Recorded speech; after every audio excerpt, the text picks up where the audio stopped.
Hello friends, तो कैसे हैं आप सब। हाँ, तो कल तक हमने क्या पढ़ा था। अगर आप सबसे पहले तो अगर आप इस चैनल पे नए हैं तो चैनल को सब्सक्राइब कीजिए, लाइक कीजिए और कमेंट कीजिए, और कमेंट सेक्शन में बताना ना भूलें कि मैंने आपको कैसा पढ़ाया। हाँ, तो कल तक हमने क्या पढ़ा था। कल तक हमने पढ़ा था कि विकास के जो सामान्य सिद्धांत हैं वो कैसे कौन कौन से हैं। उसमें हमने निर्णायक अवधि का सिद्धांत, व्यक्तिगत विभिन्नताओं का सिद्धांत, विभेदीकरण एकीकरण का सिद्धांत, सामान्य से विशिष्ट सिद्धांत, विकास क्रम का मतलब जो सिद्धांत था कि विकास जो होता है ऊपर से नीचे की ओर और केंद्र से सिरों की ओर होता है। और आज हम मोस्ट इम्पॉर्टेंट जो विशिष्ट सिद्धांत है संज्ञानात्मक विकास सिद्धांत, उसका अध्ययन करेंगे। अगर हम संज्ञानात्मक विकास सिद्धांत की बात करें तो सबसे पहले हमें ये जानना पड़ेगा कि संज्ञान क्या होता है। तो आइए जानते हैं। संज्ञान से तात्पर्य मन की अंदरूनी प्रक्रियाओं व उत्पादों से है जो जानने की ओर ले जाती हैं। हमारे मन की जो अंदर की प्रक्रियाएं हैं जो हमें किसी चीज के बारे में जानने की ओर ले जाती हैं, अर्थात वातावरण से प्राप्त जो संपूर्ण अर्जित ज्ञान है, हमने जो भी वातावरण से ज्ञान ग्रहण किया है वो क्या कहलाता है, संज्ञान कहलाता है। संज्ञान के अंतर्गत संवेदना, स्मरण, ध्यान देना, वर्गीकरण, समस्या समाधान, चिंतन, धारणा, प्रत्यक्षीकरण और प्रत्यक्षण, कल्पना करना निहित है। अगर बात संवेदना की करें तथा हाँ, संवेदना, ध्यान देना, स्मरण यानी किसी चीज को याद करना। संवेदना में जैसे हमारे इमोशंस आते हैं। उसके अलावा ध्यान देना किसी चीज की और हम जो ध्यान दे रहे हैं, देख रहे हैं, कोई बोल रहा है हमने देखा वो। उसके अलावा किसी चीज का को बांटना, वर्गीकरण, देन प्रॉब्लम सॉल्व करना, समस्या का समाधान करना। उसके बाद चिंतन यानी चिंता करना है, किसी चीज के बारे में सोचना वो। उसके अलावा प्रत्यक्षीकरण की बात करें तो विचारों का निर्माण करना, प्रत्यक्षण किसी चीज के बारे में गहराई से जानना आदि निहित है। संज्ञानात्मक विकास का अर्थ क्या है। संज्ञानात्मक विकास से तात्पर्य बालकों में संवेदी सूचनाओं को ग्रहण करने, उन पर चिंतन करने, समस्याओं का समाधान आसानी से करने की योग्यता का विकास करना ही संज्ञानात्मक विकास है। तो अभी हमने संज्ञान के बारे में पढ़ा और अब हम पढ़ेंगे संज्ञानात्मक विकास।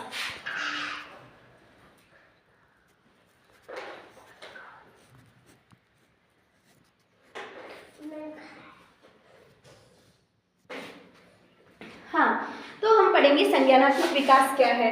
संज्ञानात्मक विकास से तात्पर्य बालकों में संवेदी सूचनाओं को ग्रहण करने, उन पर चिंतन करने, अतः जो भी संवेदी सूचनाएं हैं उनको हम वातावरण से पहले क्या कर रहे हैं, ग्रहण कर रहे हैं, फिर उन पर चिंतन मनन कर रहे हैं, उसके बाद हम उनका मतलब समस्या का समाधान कर रहे हैं तथा ये जब ये योग्यताएं हमारे अंदर विकसित हो जाती है तो उसे क्या कहते हैं, संज्ञानात्मक विकास कहते हैं। कि हम किसी भी चीज को अपनी सोच समझ के द्वारा समझ सके, उस पर मतलब चिंतन कर सके, उसको बांट सके, समस्या का वर्गीकरण करके उसको सॉल्व कर सके। संज्ञानात्मक विकास के जो जनक थे वो मैंने अभी बताया, मिस्टर जीन पियाजे जी थे, जिन्होंने 1980 में यह सिद्धांत दिया। वे स्विट्जरलैंड के रहने वाले थे। पियाजे, इन्हें विकासात्मक मनोविज्ञान का जनक भी कहा जाता है। पियाजे के अनुसार बुद्धि का जो विकास है वह जन्म से जुड़ा हुआ है। बच्चा जो है, पियाजे ने बताया कि जो बच्चा है वह जन्म से देखना, किसी चीज को मतलब ऑब्जर्व करना, चूसना, वस्तु को समझना, पकड़ना आदि क्रियाएं करने लगता है। बच्चा जो है वो बचपन से क्या कर रहा है, चीजों को देखता है, ऑब्जर्व करता है, उस चीजों को मतलब जैसे माँ का दूध पी रहा है तो उसे कोई सिखाता कोई ना, वो खुद ही पीना सीख लेता है। उसके बाद वो वस्तु को पकड़ना, जैसे अंगुली को पकड़ना, ये चीजें क्या है वो सीख लेता है। अतः बुद्धि का जो विकास है वो बच्चे में क्या होता है, बचपन से ही होता है। पियाजे के सिद्धांत को जैविक ज्ञान शास्त्र के रूप में समझने का प्रयत्न किया गया है तथा इन्होंने एक पुस्तक दी थी, उसका नाम था the language of the thoughts of the child. The language of the thoughts of the child, और बच्चे के जो विचार है, उनकी जो भाषा है उसके बारे में। तो अब आइए, अब पढ़ते हैं पियाजे के अनुसार संज्ञानात्मक विकास के जो संप्रत्यय है। देखो, पियाजे ने अपने संज्ञानात्मक विकास में ना कुछ प्रमुख संप्रत्यय बताए थे। उसने जो काम किया वो किस प्रकार से किया, कौन कौन सी चीजें, मतलब किसी भी सिद्धांत के बारे में पढ़ रहे हैं तो सबसे पहले तो हमें ये बताना पड़ेगा ना कि जो व्यक्ति है वो वातावरण के साथ किस प्रकार से वातावरण में रह रहा है, किस सीखेगा। इसके लिए उसने कुछ संप्रत्तियों का प्रयोग किया था, तो आइए हम उसका अध्ययन करते हैं। अनुकूलन, एडेप्टेशन। एडेप्शन, बुद्धि का विकास वंशानुक्रम वातावरण में परिपक्वता के मध्य अंत्यक्रिया से होता है। उसने कहा कि जो बुद्धि का विकास हो रहा है वह कैसे हो रहा है, वह वातावरण के मतलब वातावरण वंशानुक्रम से हमने जीन्स से हमने गुण ले लिए, ठीक है। वातावरण में उनका क्या हुआ, इम्प्रूव, मतलब वातावरण जैसा मिला। अगर हमें अच्छा वातावरण मिलेगा तो हमारे अंदर अच्छे गुण मिल जाएंगे, मतलब उन गुणों का अच्छे से विकास हो जाएगा। अगर गंदा वातावरण मिला, सही वातावरण नहीं मिला, तो उनका विकास अच्छे से नहीं हो पाएगा। उसके अलावा परिपक्वता भी बहुत मायने रखती है, मेच्योरिटी। जैसे जैसे बच्चे की उम्र बढ़ेगी, उसकी उम्र के साथ ही उसके अंदर मेच्योरिटी आती है, परिपक्वता आती है, और उसी के अनुसार उसकी बुद्धि का विकास होता है। ओके, तो व्यक्ति वातावरण, अब वातावरण कितने प्रकार का होता है, वो भौतिक वातावरण, बौद्धिक वातावरण, सामाजिक वातावरण, सांस्कृतिक वातावरण के साथ सामंजस्य स्थापित करना ही अनुकूलन है। व्यक्ति वातावरण के साथ जो सामंजस्य स्थापित कर रहा है वो क्या है, अनुकूलन है, एडेप्शन है। बच्चे का विश्व के प्रति जो ज्ञान या समझ विकसित होती है वो क्या कहलाता है, स्ट्रक्चर या ऑर्गेनाइजेशन कहलाता है। ओके, अब अनुकूलन, सामंजस्य तो बिठाना है उसको, ठीक है, वातावरण के साथ में। ओके, तो वो जो सामंजस्य बिठाएगा वो किस प्रकार से बिठाएगा, है ना। तो इसमें दो प्रमुख प्रक्रियाएं होती है, एक होता है आत्मसात करना और दूसरा होता है अनुकूलन करना, ठीक है। आत्मसात करने की बात करें तो आत्मसात या एसिमिलेशन क्या होता है, व्यक्ति वातावरण से प्राप्त उत्तेजकों, अनुभवों को अपने पूर्व अनुभव व ज्ञान के आधार पर अर्थ लगाता है, नवीन परिस्थितियों को अपने पूर्व अनुभव के अनुरूप बनाकर समझता है तथा पुराने ज्ञान भंडार में नवीन ज्ञान को समाहित करता है। तो हम बात कर रहे हैं कि व्यक्ति एसिमिलेशन जो है, आत्मसातकरण है, वो कैसे करेगा, ठीक है। व्यक्ति को वातावरण से जो उत्तेजक प्राप्त हो रहे हैं, जो अनुभव प्राप्त हुए हैं, उसमें वो क्या करेगा, मतलब वो उसके खुद के अनुभव है, ठीक है। अब आगे उसे कुछ नया देखा, उसे कुछ नवीन परिस्थितियां उसके सामने आई, तो उसने उन नवीन परिस्थितियों को पूर्व अनुभव के अनुरूप अपने ज्ञान में समाहित कर लिया। वो क्या है, एसिमिलेशन है, अर्थात नवीन परिस्थितियों को अपने पूर्व अनुभव के अनुरूप बनाकर समझता है। उदाहरण के लिए मैं आपको बताना चाहूंगी, जैसे एक बच्चा जिसे बताया गया कि ऊपर उड़ने वाला पक्षी को दिखाते हुए उसे बताया कि ये चिड़िया है, ठीक है।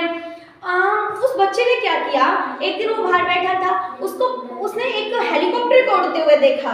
उसे हेलीकॉप्टर का तो पता ही नहीं था हेलीकॉप्टर क्या होता है, तो उसने बोला कि ये चिड़िया है, मतलब उसने हेलीकॉप्टर को चिड़िया बोला, क्योंकि उसका पूर्व ज्ञान, पूर्व अनुभव क्या था, उसने सोचा कि ऊपर उड़ने वाले जो सभी पक्षी हैं वो क्या है, चिड़िया है। हाँ, तो अब क्या है, तो मतलब ये क्या था, आत्मसात, कि उसने अपने पूर्व अनुभव, पूर्व ज्ञान में नवीन ज्ञान को क्या किया, समाहित कर लिया, उसे अपने अनुरूप समझ लिया, ठीक है। दूसरा है समायोजन या एकोमोडेशन। एकोमोडेशन क्या है, नवीन परिस्थितियों, अनुभव, ज्ञान व वातावरण के अनुसार अपने पूर्व ज्ञान में मानसिक संरचनाओं में परिवर्तन करना ही समायोजन है, ताकि नवीन वातावरण में वह अनुकूलन कर सके। समायोजन से तात्पर्य ये है कि ठीक है, अब उस बच्चे ने क्या बोला कि जो नवीन परिस्थितियां आ रही हैं, जो मतलब नवीन ज्ञान प्राप्त हुआ है, उसमें चेंज कर लेना, नवीन परिस्थितियों और नवीन ज्ञान के अनुरूप खुद को क्या कर लेना, बदल लेना, क्या है, समायोजन। अब हम देखो, अभी मैंने आपको बताया कि ऊपर उड़ते हुए एरोप्लेन जा रहा था, बच्चे ने सोचा कि ये भी चिड़िया, उसने उसे चिड़िया बोला, ठीक है। ये क्या किया था, आत्मसात किया था, पूर्व ज्ञान में नवीन ज्ञान को समाहित किया। ओके, मम्मा आई, मम्मा ने बोला बेटा ये ना एरोप्लेन है, ये हवाई जहाज है, ये चिड़िया नहीं है। तो उसको नवीन ज्ञान मिला और उसने अपने पूर्व ज्ञान में चेंज कर लिया कि नहीं, ऊपर उड़ने वाले हवाई जहाज भी होती है। तो ये क्या है, मतलब नवीन परिस्थिति, नवीन ज्ञान में पूर्व ज्ञान को बिल्कुल बदल लेना, अपने आप को उसके अनुसार ढाल लेना, क्या है, समायोजन है। ओके, तो नवीन परिस्थिति, अनुभव, ज्ञान, वातावरण के अनुसार अपने पूर्व ज्ञान व मानसिक संरचनाओं में परिवर्तन करना ताकि नवीन वातावरण में अनुकूलन कर सके। उदाहरण के लिए हमने बच्चे को एक पक्षी दिखाया और कहा कि ये उड़ता है, इसे चिड़िया कहते हैं। एक दिन बच्चे ने हवाई जहाज को उड़ता हुआ देखा, उसने उसे चिड़िया कहा, मतलब आत्मसात्करण किया। फिर हमने उसे बताया कि ये चिड़िया नहीं हवाई जहाज है। ये क्या हुआ? समायोजन। तो आज हमने पियाजे के संज्ञानात्मक विकास का जो संज्ञान का अर्थ क्या होता है, संज्ञानात्मक विकास क्या है, संज्ञानात्मक विकास में हमने ये पढ़ा कि पियाजे के बारे में हमने जाना कि पियाजे जी कहाँ के रहने वाले थे, कौन थे, इन्होंने कब सिद्धांत दिया। उसके अलावा हमने पियाजे के प्रमुख संप्रत्यों के बारे में पढ़ा। इसके अलावा पियाजे के कुछ और भी महत्वपूर्ण संप्रत्य हैं, उनके बारे में कल हम अध्ययन करेंगे। तो आप कमेंट सेक्शन में जरूर बताना मैंने आपको कैसा पढ़ाया। तब तक के लिए धन्यवाद।